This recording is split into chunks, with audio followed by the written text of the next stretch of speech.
तो अब बकरीद में देखिए क्या क्या बातें हैं। बकरीद जो है 57 देश तो मनाते ही हैं। अब वो क्या बोल रहे हैं, मीट के खिलाफ़ बोलना शुरू किया है, गौ हत्या के खिलाफ़ बोलना शुरू किया है। गौ हत्या हमारे देश को छोड़ के बाकी सभी देशों में तो होती है, और मुस्लिम समाज के लोग तो गौ का मीट खाते ही नहीं है भारत में। ये पूरी गारंटी के साथ बोल रहा हूँ मैं, जहाँ वहाँ भी नहीं खाते हैं जहाँ पे गाय का मीट अलाउड है।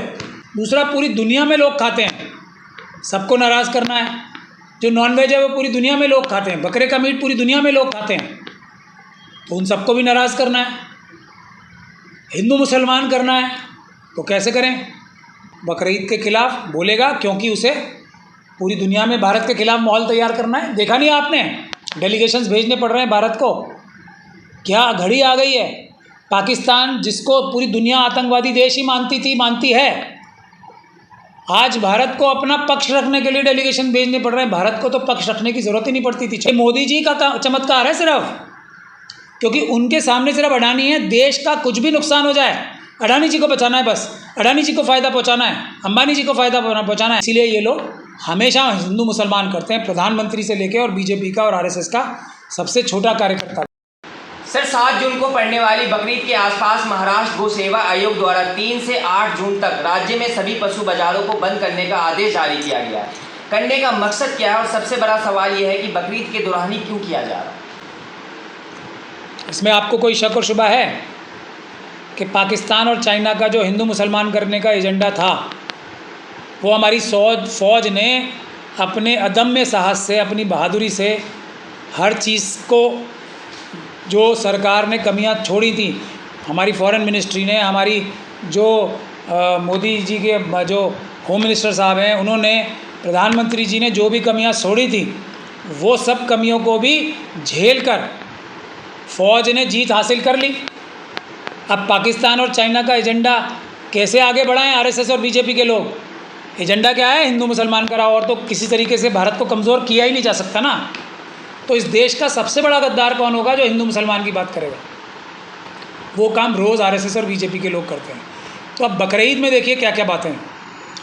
बकरीद जो है 57 देश तो मनाते ही हैं। अब वो क्या बोल रहे हैं, मीट के खिलाफ़ बोलना शुरू किया है, गौ हत्या के खिलाफ़ बोलना शुरू किया है। गौ हत्या हमारे देश को छोड़ के बाकी सभी देशों में तो होती है, और मुस्लिम समाज के लोग तो गौ का मीट खाते ही नहीं है भारत में। ये पूरी गारंटी के साथ बोल रहा हूँ मैं, जहाँ वहाँ भी नहीं खाते हैं जहाँ पे गाय का मीट अलाउड है। औरंगज़ेब साहब के टाइम से मना है, बाबर के टाइम से मना है। बाबर ने मना किया था, बाबर साहब ने। तो मुस्लिम तो खाते ही नहीं हैं। जो दूसरे लोग खाते हैं, जैसे किरण रिजिजू साहब जैसे लोग हैं, उनको अच्छा लगता है, वो खाते हैं। उन्होंने बोला भी है, अरुणाचल के, नॉर्थ ईस्ट के लोग खाते हैं। तो अब एक तो उनको नाराज़ करना है आरएसएस और बीजेपी के लोगों ने। दूसरा, पूरी दुनिया में लोग खाते हैं, सबको नाराज़ करना है। जो नॉनवेज है वो पूरी दुनिया में लोग खाते हैं, बकरे का मीट पूरी दुनिया में लोग खाते हैं, तो उन सबको भी नाराज़ करना है। हिंदू मुसलमान करना है तो कैसे करें?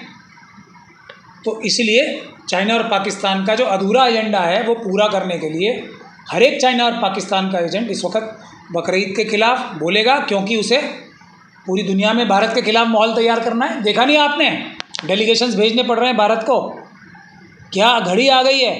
पाकिस्तान जिसको पूरी दुनिया आतंकवादी देश ही मानती थी, मानती है, आज भारत को अपना पक्ष रखने के लिए डेलीगेशन भेजने पड़ रहे हैं। भारत को तो पक्ष रखने की ज़रूरत ही नहीं पड़ती थी। 26/11 में सब लोग आके हमारे पास आए थे, सब एम्बेसडर्स, प्रधानमंत्री जी के पास भी, और उन्होंने भी कि हम आपके साथ हैं।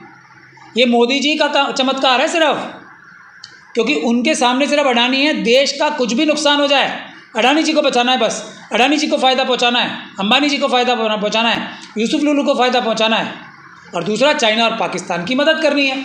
ये मेरा इल्ज़ाम है। इसीलिए ये लोग हमेशा हिंदू मुसलमान करते हैं, प्रधानमंत्री से लेकर और बीजेपी का और आरएसएस का सबसे छोटा कार्यकर्ता भी, क्योंकि ये चाइना और पाकिस्तान के उस एजेंडे को, जो कि एक ही एजेंडा उनके पास है, हिंदू मुसलमान करना, पाकिस्तान और चाइना के पास और कुछ नहीं है। बाकी साहब उनकी सारी पैसा, उनकी सारी ताकत चाइना की और पाकिस्तान की मिलके हमारी सेना संभाल लेगी और हमारे देश की जनता संभाल लेगी, हमारा बाबा साहब का संविधान संभाल लेगा। हिंदू मुसलमान करके ही वो हमारे देश को कमज़ोर कर सकते हैं। ये सभी लोग देशद्रोही हैं।